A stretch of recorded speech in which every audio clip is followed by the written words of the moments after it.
Hey guys, Barry Potts here with MarineMax in Brick, New Jersey. Today we're doing a walkthrough on a 2025 Sailfish 312 center console. This boat has an ice blue hull color and twin Mercury Verado 400 V10s. Let's check it out. Through the side door of the 312, we have a really large cockpit space here with fold-away seats on each side and on the sides here. Hop up and down the ski tow bar. Plenty of room to fish or just relax and hang out with your friends. At the center helm here, we have our freshwater sink, additional live well space, in-deck fish storage on both sides that's macerated, rod storage under the gunnels on both sides. Up at the helm, we have our deluxe helm seats here with flip-down bolsters, diamond stitching, and armrests.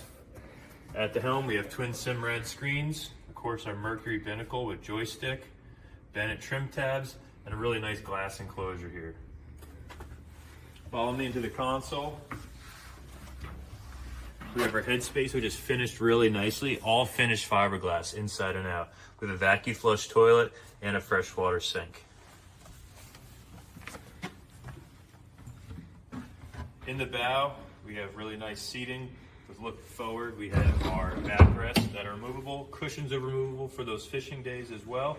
Additional storage in the floor and additional storage here. All in all, this is a great boat by Sailfish. This is the 312. My name is Barry Potts at MarineMax Brick. See you on the water.